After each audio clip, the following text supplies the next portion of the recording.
What's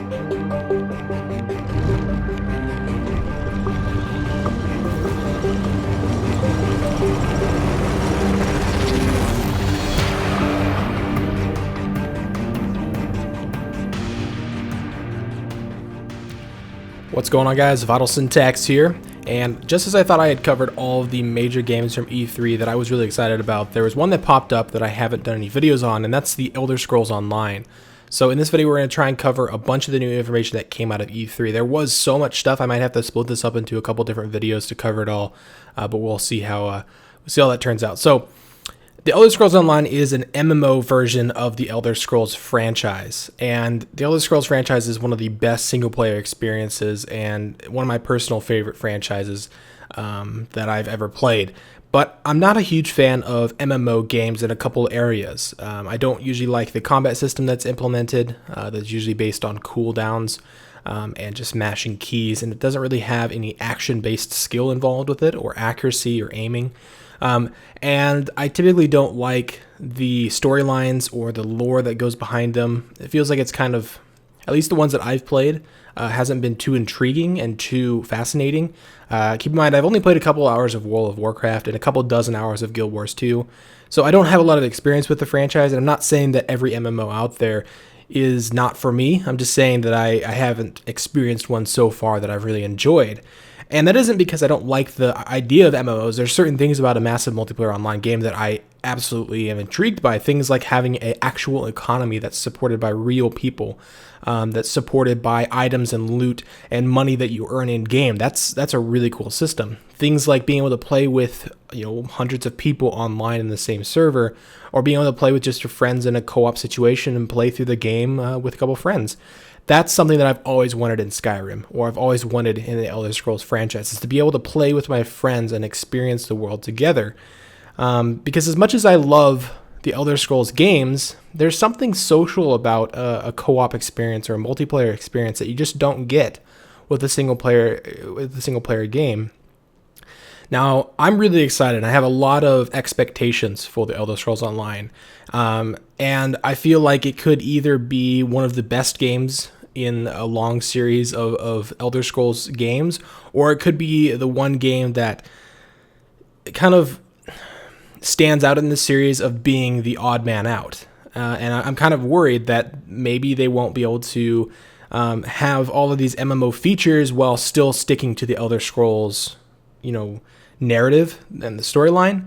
But what I've heard so far, so those are some of my worries, but what I've heard so far from a lot of the interviews and the people that have actually been playing the game, because it is currently in beta, is that the game is a true Elder Scrolls game, but it's also an MMO game. So we'll get more into that once we get into some of the details. So in this video, I'm going to be talking about the platforms that it's available on, storylines, world space, gameplay, the fighting mechanics, characters, customization. There's so much stuff to cover from E3. So once again, I might have to split this up into a couple different parts. So let's first go over the platforms that the game is coming out on. We have the PC, Mac, PlayStation 4, Xbox One.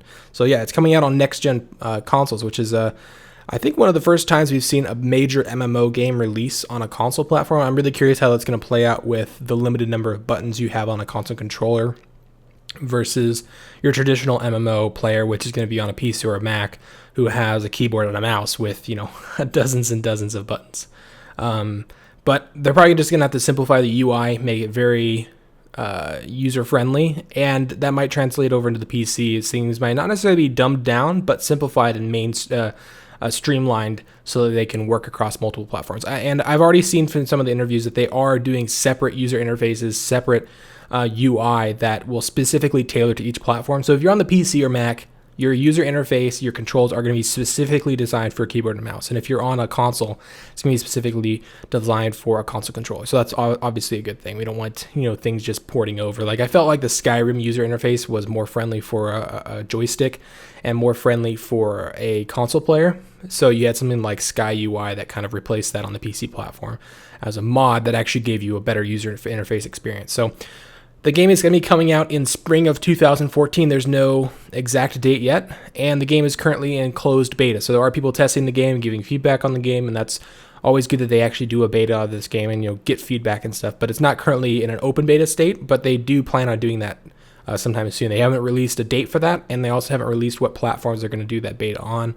But it is in their plan to do an open beta.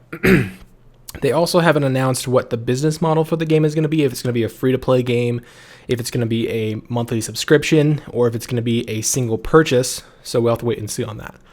All right, let's talk about the storyline. The storyline has always been a huge component of Elder Scrolls games, and it's one of the things about a lot of other MMO games that really hasn't enticed me. I haven't really cared too much about the characters, the world, the story that has been behind the MMO games that I've played. And maybe that's just because of my limited experience, but the Elder Scrolls specifically has one of the most intriguing storylines, the most intriguing lore to me personally. Maybe that's just because I have so much time spent in the Elder Scrolls franchise, but the game is going to be taking place 1,000 years before the events of Skyrim, and this is in a pre-dragon era, so we're probably not going to see dragons in the game, but we never know. And it's going to be directly linked to the storyline of the other Elder Scrolls games. So things that you read about, things that you heard about, things that you learned about during those other Elder Scrolls experiences are going to be happening in this storyline, which is really cool that they're actually keeping true to the Elder Scrolls franchise, at least in the sense of storyline, in a sense of races, in a sense of places and locations and things along those lines. So I think the storyline and stuff is at least authentic. But is it going to be intriguing? Is it going to be enticing? Is it going to be enjoyable? That's going to be something we'll have to wait and see.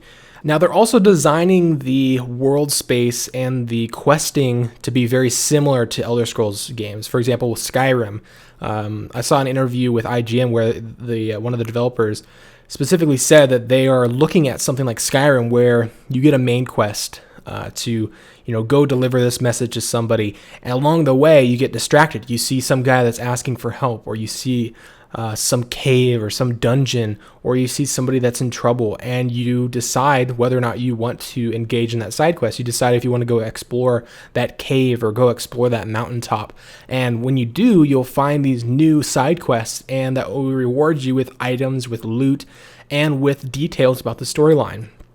Or maybe you'll find somebody that needs help, and you can go into some grave and or some tomb and raid for gold, or release some type of spirit from some type of a grave or something. There's so many side quests and so much detail to the storyline that's added to with something like Skyrim, where you have all these side quests that you just happen to come across in your exploration of the world. They're directly doing a very, very, very similar thing with Elder Scrolls Online, so that the world and your exploration, which is a huge part of Skyrim, is going to be a huge part of the Elder Scrolls Online.